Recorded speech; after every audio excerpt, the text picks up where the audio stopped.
안녕하세요. 오늘의 사연입니다. 구독과 좋아요 한 번씩 부탁드릴게요. 바로 사연 시작하겠습니다. 제 이름은 이세희입니다. 대학교에서 남편을 만나 결혼한 지 2년이 되었어요. 소극적이고 사람들과 어울리는 것을 어려워하는 저에 비해 남편은 친화력이 좋고 친구도 많아요. 세미나에서 계속 교류하다 보니 자연스럽게 대화할 기회가 많아졌고 결국 도서관이나 카페에 함께 가서 공부하는 사이로 발전했어요. 같은 세미나를 들었지만 저처럼 평범하고 눈에 띄지 않는 사람이 남자친구처럼 인기 많은 사람과 사귀게 될 줄은 상상도 못했어요. 게다가 저에게 먼저 사귀자고 한 것도 남자친구였어요. 그때 저는 태어나서 처음으로 고백을 받아봐서 기뻤습니다. 물론 남자친구의 고백을 받아줬어요. 남자친구는 잘생기고 친절하고 공부도 열심히 했기에 이성으로 끌렸어요. 반면에 남자친구는 달랐을 거예요. 저를 선택하지 않았더라도 주변에 예쁘고 귀여운 여자들이 많았거든요. 여자친구가 될 만한 사람을 쉽게 찾을 수 있었을 거예요. 저는 이런 질문을 한 적이 있어요. 자기, 정말 내가 좋았어? 그는 깜짝 놀란 듯 저를 쳐다보며 응? 갑자기 왜 그래? 나는 이런데 그냥 잘 모르겠어. 왜 날 만나는지 궁금해서. 글쎄, 너랑 있으면 편해서? 대답을 듣고 제 얼굴이 다소 불만스러운 표정이었나 봐요. 뭐야, 그 표정! 어디가 좋은지 그런 걸 일일이 말해야 알 수 있는 거야? 남자친구는 귀찮다는 듯이 휴대폰을 만지작거리며 대답했어요. 저는 계속 귀찮게 하면 저를 싫어하게 될까봐. 자기 말이 맞아. 엉뚱한 질문해서 미안해. 한동안은 어색했지만 다시 원래대로 돌아갔어요. 시간은 빠르게 지나갔고 우리는 대학을 졸업하고 결혼하고 아파트로 이사했어요. 저는 일반 회사에 취직했고 남자친구는 대학원에 진학해 공부를 계속했습니다. 제가 결혼하겠다고 했을 때 어머니는 매우 기뻐하셨어요. 다행이야. 아빠랑 얼마나 걱정했는지 몰라. 늦게 말씀드려서 죄송해요. 괜찮아. 그런 건 신경 안 써도 돼. 원래부터 혼자 척척 잘하잖아. 이제부터는 사위가 곁에서 지켜주겠구나. 부모님은 다 대학생일 때 만났다고 했어요. 지금도 사이좋게 지내는 두 분을 보면 딸로서도 부러워요. 아버지는 성실근면한 분이셨습니다. 대학 졸업 후 유명 대기업에 입사한 아버지는 꾸준히 경력을 쌓아 임원까지 올라갔어요. 그런 아버지를 곁에서 뒷바라지해주신 어머니는 출판사에서 일하셨어요. 결혼 후 육아를 병행하며 취미로 요리를 배우셨는데 현재는 성공한 요리 연구가로서 몇 권의 요리책도 출간했고 요리 교실 강사로도 활동하고 있어요. 서로의 삶의 방식을 존중하고 결코 서로를 간섭하지 않는 두 분을 보며 저에게도 어느새 자립심이 뿌리내리고 있었어요. 저는 공부 말곤 할 줄 아는 게 없는데도 대학원에 진학하지 않았어요. 부유한 가정에서 태어나 불편함 없이 자랐지만 빨리 독립하고 싶었어요. 언제까지나 부모님 품에 있을 수 없었거든요. 저도 아버지와 어머니처럼 가정을 꾸리고 싶었어요.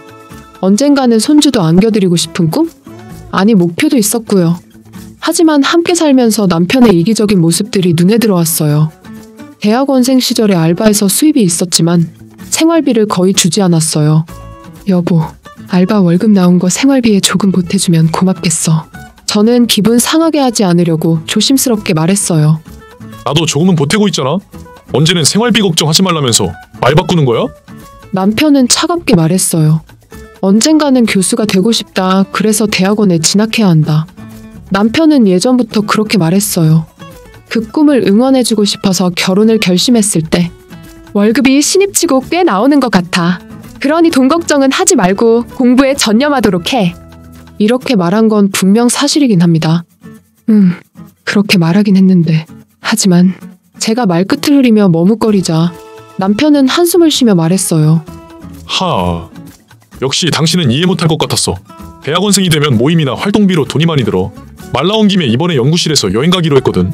그런데 여행비가 좀 부족해서 그런데 나중에 갚을 테니까 20만 원만 빌려줘. 이런 식으로 남편은 조금씩 저에게 돈을 빌렸어요. 게다가 더 심각한 문제가 있었어요. 이래저래 남편이 집을 비우는 횟수가 눈에 띄게 많아졌어요. 차갑게 식은 밥을 앞에 두고 휴대폰이 울리기만을 기다리고 어쩌다 기분 좋은 모습으로 귀가해서는 여보, 저번에 여기 가고 싶다고 했었지? 마침 내일 휴일이잖아. 같이 가자.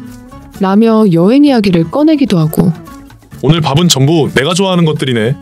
역시 내가 뭘 좋아하는지 잘한단 말이야. 라며 제 기분을 띄워주기도 했어요. 남편이 다정하게 대할 때마다 이상적인 부부의 모습을 떠올렸고 제 마음은 크게 흔들렸어요. 이런 부자연스러운 삶에는 머지않아 끝이 올 수밖에 없는 걸 알지만 누구에게도 털어놓지 못한 채 모든 것을 꾹꾹 눌렀어요. 결혼을 결심했을 때 너무 행복해하셨던 부모님을 슬프게 해드리고 싶지 않았기 때문이에요. 하지만 이 무렵 부모님은 저에게 문제가 있다는 것을 눈치채기 시작하셨어요. 오랜만에 친정을 방문했을 때 아버지가 며칠은 여기서 좀 쉬는 게 어때? 낯선 곳에서 적응하느라 많이 피곤할 것 같다. 오늘은 오랜만에 다 함께 저녁 먹자. 그날 저녁 식탁에는 어머니가 정성껏 준비한 다양한 음식이 차려져 있었어요. 식사 중에 아버지가 말씀하셨어요. 그러고 보니 저번에 네 고모가 왔었어. 너 보고 싶다고 다음에 차 한잔하게 연락 좀 하고 살라더구나. 그러고 보니 연락 안 한 지 오래된 것 같네요. 알겠어요. 오기 전에 미리 말하면 널 불러서 같이 모였을 텐데 꼭 갑자기 온단 말이지. 고모는 열정적이고 나이 차이가 많이 나는 친구같이 편한 분이셨어요. 부모님께는 말하기 어려운 것도 고모에게는 편하게 말할 수 있었어요. 누구보다 저를 이해해주고 항상 힘나게 해주셨어요. 친정에서 지낸 며칠 후 약속 장소인 카페에서 고모를 만났어요. 패션 디자이너이신데 그날따라 굉장히 멋있었어요. 제 옷차림을 하나하나 살피시며 세희야, 여자는 결혼 후에도 항상 경쟁하잖아. 언제든 매력적으로 보여야 해. 여자의 자신감은 옷에서 나오는 거야. 그러니까 항상 신경 써야 해. 사실 요즘엔 어떤 옷이 유행인지 하나도 모르겠어요. 그리고 한동안 연락 못 드려서 죄송해요. 넌 솔직하고 진지한 건 좋은데 너무 소심해. 괜찮으니까 나는 신경 쓰지 마. 그나저나 남편이랑은 잘 지내고 있어? 휴일에 밖에서 누군가를 만나는 건 정말 오랜만이었어요. 운 좋게도 날씨도 좋았어요. 테라스에 앉아 햇살이 따스하게 내리쬐는 걸 맞으니 마음이 치유되는 것 같았어요. 이 기분이라면 우울하지 않게 고모에게 고민을 털어놓을 수 있을 것 같았어요. 처음엔 좋았어요. 고모도 알다시피 제가 정말 소심하잖아요. 남편이랑 살면 잘 살 수 있을 거라고 생각했는데 하지만 고모는 제가 이야기를 마칠 때까지 한마디도 끼어들지 않고 고개를 끄덕이며 경청해줬어요. 제가 말을 마치자 아직 부모님한테는 말 안 했지. 네, 사실 오늘도 말할까 말까 고민했어요. 누군가에게 말한다는 게 발가벗겨지는 기분이 들어서 차마 입이 잘 안 떨어져요. 이 정도도 혼자서 이겨내지 못하면 앞으로 어떻게 결혼 생활을 할까 싶기도 하고 그리고 아빠랑 엄마가 이 이야기를 들으면 바로 친정으로 돌아오라고 할 거예요. 그래서 이번엔 최대한 버텨보려는데 고모는 제 의사를 존중해 더 이상 아무 말도 하지 않았어요. 다만 마지막으로 한마디 했어요. 만약 도와줄 게 있으면 언제든지 말해. 뭐가 됐든 꼭 도와줄 테니까. 한 달 후 시간 날 때 집에 좀 올래. 라고 어머니한테 전화가 왔어요. 저는 다음날 휴무였기 때문에 친정집으로 향했어요. 마당에는 처음 보는 차가 있었어요. 아빠, 이 차는 뭐예요? 누구 거예요? 혹시 사신 거예요? 저는 제가 좋아하는 벤츠마크를 보고 흥분해서 말했어요. 그러자 아버지가 만족스러운 표정으로 한번 운전해 볼래? 라고 장난스럽게 말했어요. 괜찮아요? 이런 비싼 차. 괜히 운전했다가 사고라도 나면 어떡해요? 그런 거 신경 쓰지 마. 어차피 이 차 네 거야. 마음대로 해도 돼. 예전에 지나가다가 이 차 보고 멋있다고 말했잖아. 그걸 아빠가 기억했다가 이번에 몰래 뽑았어. 이건 요즘 너가 힘들어 보여서 주는 선물이니까 드라이브도 하면서 기분 전환도 하고 힘들 때마다 이 차 몰고 집으로 와. 아버지가 저를 위해 벤츠 SUV를 산 거였어요. 이쯤 되면 저도 어이가 없어서 웃음이 저절로 나왔어요. 그날 해질녘 차를 몰고 시내로 나갔을 때였어요. 주머니를 더듬다가 자동차 키의 버튼을 실수로 눌렀는데 차에서 사방팔방 불빛이 깜빡였어요. 그때 뒤에서 귀에 익은 목소리가 들렸어요. 너 그 차 뭐야? 돌아보니 남편이었어요. 이미 집에 들어오지 않고 있어서 별거 중인 거나 마찬가지였어요. 말문이 막혀서 멍하니 서 있는 저에게 장인어른이 사주셨구나? 그런 거지? 아는 척을 하며 말했어요. 당신 이제 나랑 아무 상관없어. 당신은 더 이상 나한테 관심 없잖아. 저는 목소리를 가다듬고 어떻게든 말을 이어가며 말했어요. 그러자 남편은 충격적인 말을 했어요. 뭐야? 그걸 이제야 알았어? 설마 내가 진짜 좋아한다고 믿은 건 아니지? 정말 순진한 거야? 바보인 거야? 진짜 웃기네? 남편의 웃음소리가 귀에 거슬렸어요. 그럼 나랑 왜 결혼했어? 이제 히스테리까지 부리는 거야? 너희 집은 엄청 부잣집이잖아. 일단 너랑 결혼하면 돈은 신경 안 써도 되잖아. 대학원생인 내가 아르바이트 해봤자 얼마나 벌겠어. 말해줘봐야 이해하겠냐마는. 어쨌든 그 벤츠도 내가 가져갈게. 너랑은 전혀 안 어울려. 마침 얼마 전에 우리 부모님이 차 바꾸고 싶다고 했거든? 이걸로 효도도 할 수 있으니 일석이조 아니겠어? 그리고 내 말 거절하면 바로 이혼할 줄 알아. 나니까 널 만나주지. 누가 널 만나주겠냐? 그러니까 후회할 짓 하지 말고 나중에 차키 넘겨. 남편은 제 말도 듣지도 않고 사라졌어요. 저는 분노와 슬픔으로 머리가 아파왔어요. 숨쉬기도 힘들어져 운전석에 앉아 마음이 진정될 때까지 기다렸어요. 그리고 휴대폰을 꺼내서 고모에게 전화했어요. 며칠 뒤 저는 순순히 이혼에 동의했고 아파트를 정리하고 친정으로 돌아갔어요. 부모님은 두 팔 벌려 저를 환영해 주셨고 제 일상은 마침내 안정을 찾았어요. 하지만 일주일 후였습니다. 화기애애한 분위기의 오후에 갑자기 불청객이 찾아왔어요. 전 남편이 전시 부모님과 함께 현관에 서 있었고 세 사람을 집으로 들여보냈어요. 오늘 아들의 이혼 문제 때문에 왔습니다. 아들 말로는 며느리한테 이런 말을 들었다네요. 이혼에 동의하지 않으면 네 앞날을 막아버릴 거다. 부모님의 지인 중에 힘 있는 사람 많다. 앞길 막는 건 아무것도 아니다. 아들은 정말로 사랑해서 이혼하기 싫었는데 어쩔 수 없이 이혼했다고 합니다. 이건 너무 심한 거 아닙니까? 이거는 협박입니다. 협박. 이건 이혼 취소 사유도 됩니다. 불쌍한 우리 아들. 저번에는 돈 줄 테니 당분간 집에 오지 말라고도 했다며? 아마도 남자를 집에 들였을 거야. 어쨌든 가정법원에 가서 아들이 협박을 받았다고 이의 신청할 겁니다. 그러나 합리적인 사과가 있다면 사정이 달라질 수 있겠지만요.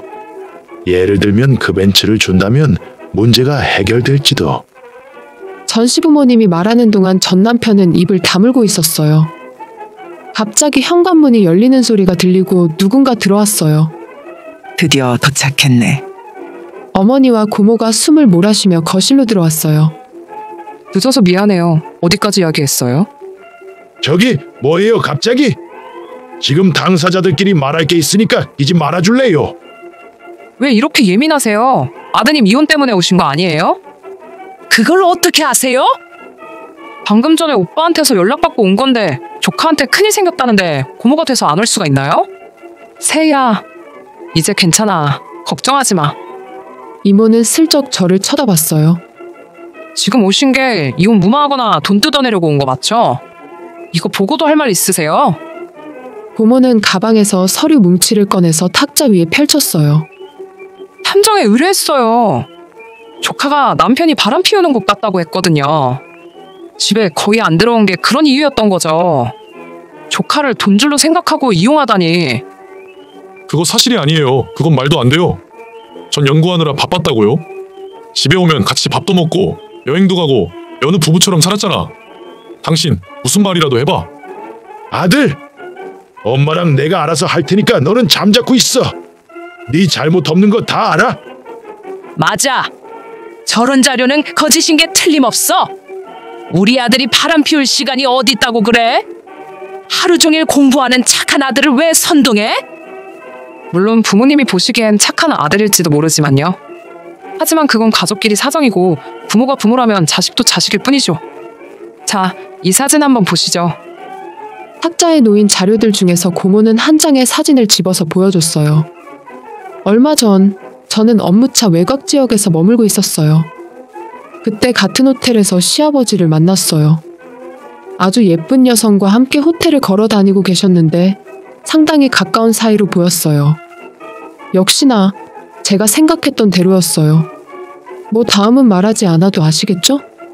그러자 전 시어머니는 얼굴색이 변하며 앞에 있는 자료를 빠르게 집어들고 뚫어져라 쳐다봤어요. 이거 뭐야? 당신 언제부터 이런 짓 한 거야? 이걸 믿어? 보지 말고 이리 내놔. 이리 줘. 전 시아버지는 상당히 당황한 표정으로 손에서 자료를 뺏으려 했어요. 하지만 이미 다 읽은 전 시어머니는 반쯤 정신이 나간 채 말했어요. 내가 눈치채지 못하는 틈에 지금까지 계속 이런 짓 한 거지? 벤츠 갖고 싶다고 한 것도 이 사진 속 여자 때문 아니야? 전 시어머니는 울부짖으며 현관문을 박차고 나갔고 전 시아버지도 서둘러 뒤쫓아갔어요. 남겨진 전 남편은? 잠깐만. 내 얘기는 어떻게 되는 거야? 라고 말하면서 허둥지둥 뒤를 쫓아나갔어요. 남겨진 우리는 어리둥절한 표정으로 한동안 자리에 머물렀어요. 고모는 만족스러운 표정으로 저를 보고 윙크했습니다. 나중에 고모한테 들으니 전 시부모님은 이혼했다고 하네요.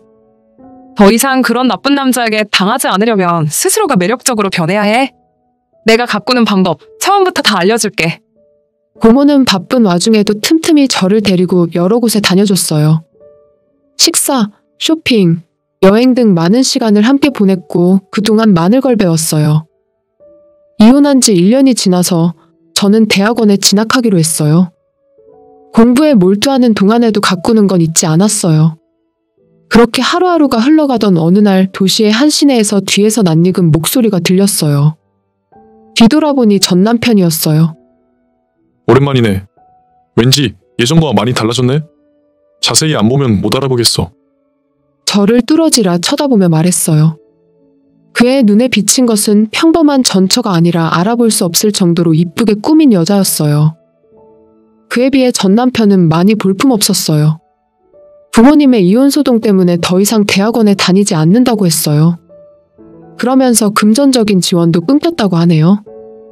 당장 생활하는 것만으로도 벅차졌고 주변에 있던 여자들도 하나둘씩 떠났다고 했어요. 빛나던 과거의 자신은 순식간에 거품이 되어 사라져버렸다고 말했어요.